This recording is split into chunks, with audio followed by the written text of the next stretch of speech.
take one? Take one. This is very cool.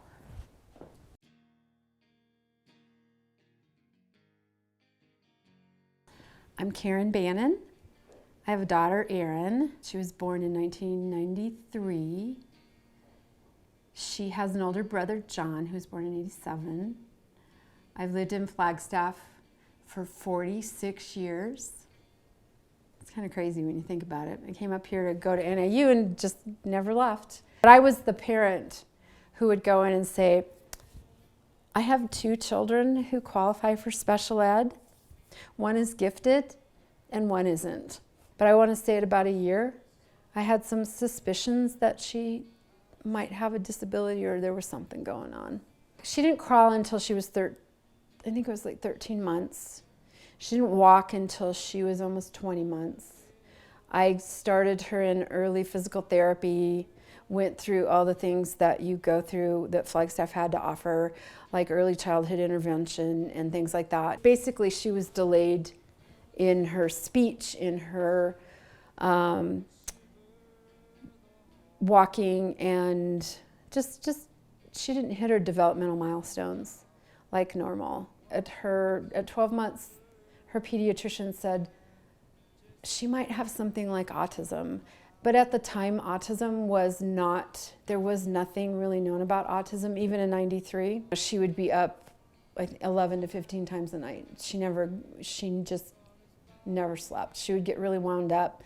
She was a screamer. She would scream all the time. Like if she didn't get what she wanted or, because she didn't have much language, she would scream. She choked a lot on food. It's like oral motor. She's not super sensitive, so she wouldn't chew enough and she wouldn't sense the food and she would swallow too much and she would choke. So she was choking all the time. I took off the year she was born because she was diagnosed with dislocatable hip, which meant her hip socket was not quite developed. So I looked at all of that and thought, well, this is why she's delayed. She didn't cuddle. She didn't like to be held. And she didn't get her autism diagnosis until she was 7. Partially because she was a girl, and at the time girls were not really diagnosed much with autism. I think it's like 1 in 8 girls had autism at that time. Obviously things have changed, but once she got her autism diagnosis, that did open up a lot of, well, now we explain the behavioral component.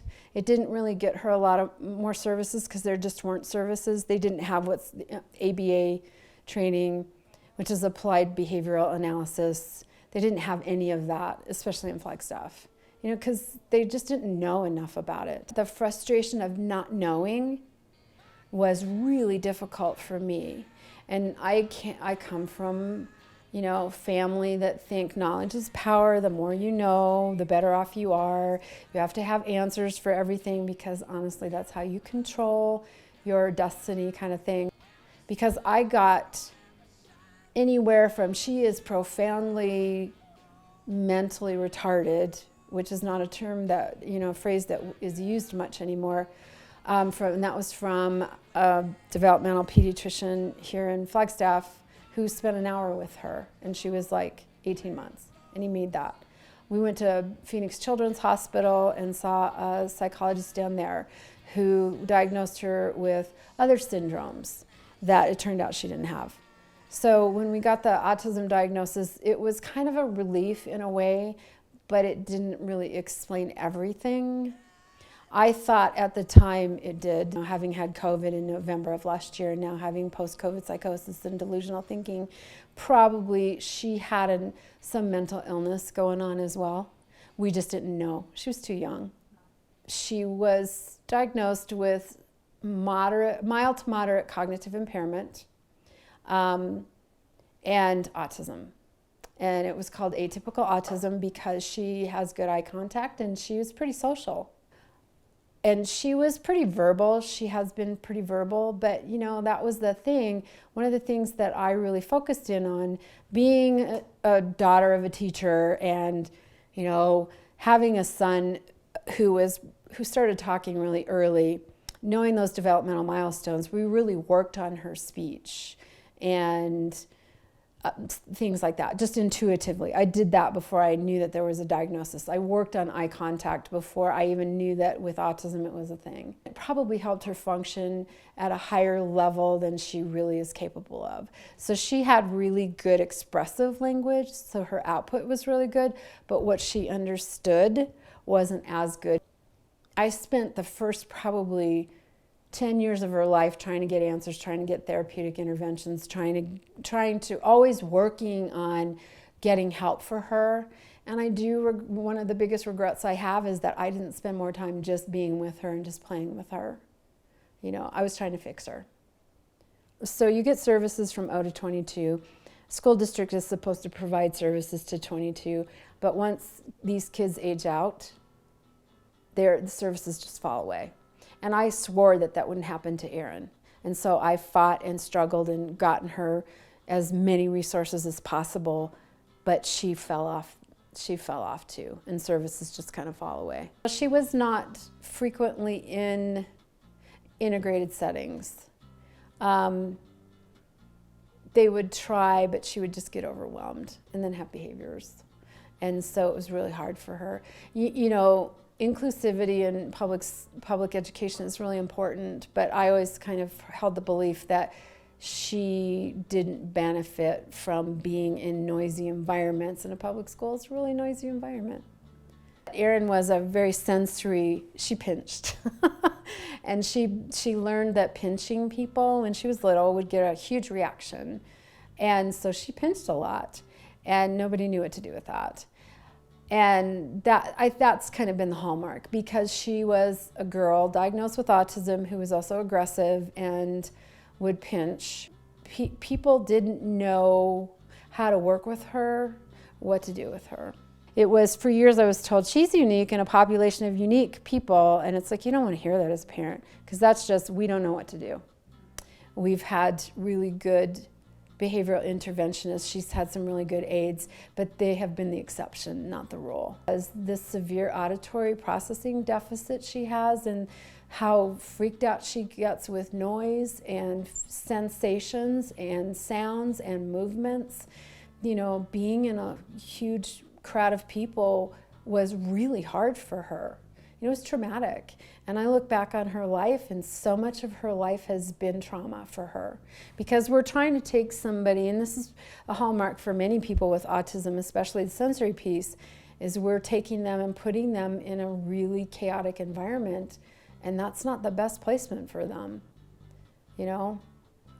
Parents of kids like Erin, who have kids like Erin, or who have even more severe issues, one, we live with chaos every day. Things get broken. The fact that I still have this, and while she was with me, and this wasn't targeted, partially because, you know, she couldn't get to it. If you don't live with it, you can't imagine it. You know, you just can't imagine it if you don't live with that. And not everybody with autism has those kinds of responses to feelings, to outside stimulus, to anger, to anything like that. But direct care support with people who know how to deal with behaviors and not get offended by behaviors. That's the number one thing. Parents of kids with autism who have more severe forms of autism, they need community support. They need to not be isolated. We as families need so much help and understanding and compassion, and there's none of that. This year in particular, with her delusional thinking, which she didn't have before, I didn't get any support. I was doing care for her 24/7, and it was a nightmare. It's just been a nightmare, and you're desperate for help. We as a collective are becoming more, we definitely are more accepting of Down syndrome, of cerebral palsy, of other disabilities, disabling conditions, but we're still not there with autism. That there are lots of opportunities, but those are for individuals who are not aggressive and who are high functioning. She loves music. She loves Nirvana. She's really good at identifying music. She loves to dance. She loves to play basketball. She loved everything in Special Olympics.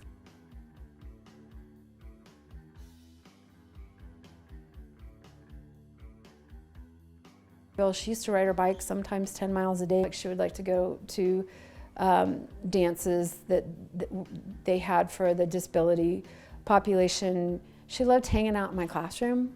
She loved hanging out with my students. It was great.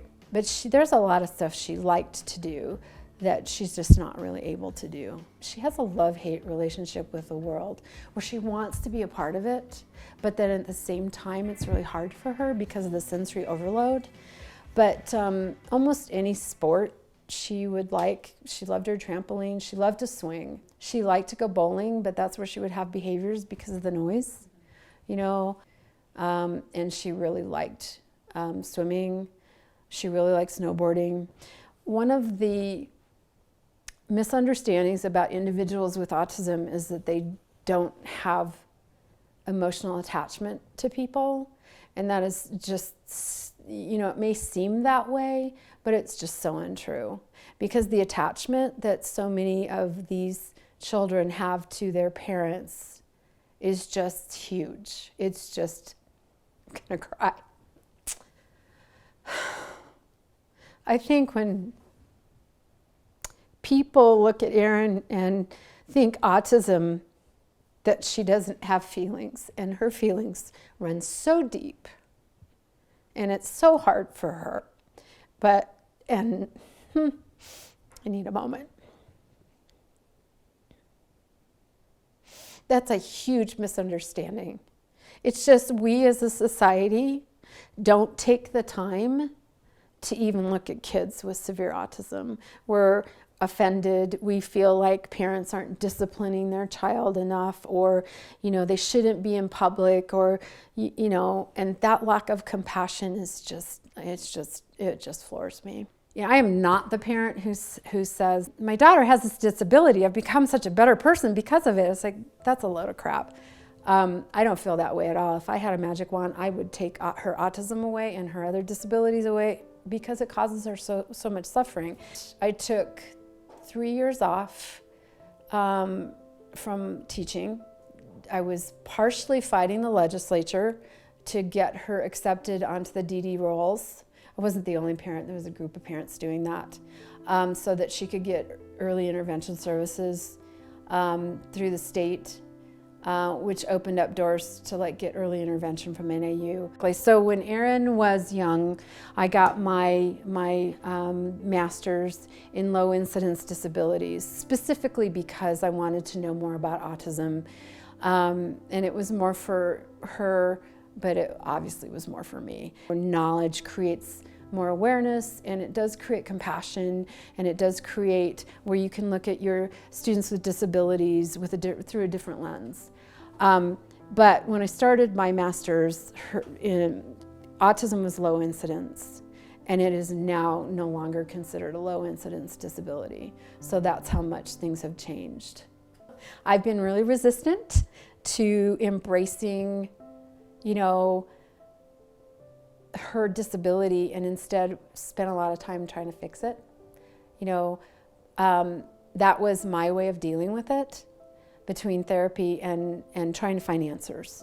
I'm really working on reframing how I look at things, and I'm trying to learn to accept that, one, I can't take care of her, that she probably shouldn't live with me. That's why she's now in a group home in Sholo. I'm trying to let go, because otherwise it's going to kill me. But what I do is, right now I'm still doing yoga, meditation, but I really started studying Buddhism, and that's kind of gone by the wayside a bit, but I'm trying to get back into Buddhist meditation. You know what really keeps me going and helps me is staying in touch with former students like you, because you guys give me hope for the future. So anyway, I think you have to, as a parent, embrace that you can't do it forever. And as an older parent of a kid with a disability, that's what I've had to confront this year. And that's why I've pushed for her to be in a group home again, because, you know, I'm not going to outlive her. And it's like, I can control the trauma now better than I can if she were to live with me until I die, and then what's going to happen. And it's really hard to find the space especially if you're single parent. There's a lot of single parents. Divorce rate among parents of kids with autism is very high. But therapy, yoga, it's just really hard to get away when you're 24/7 care.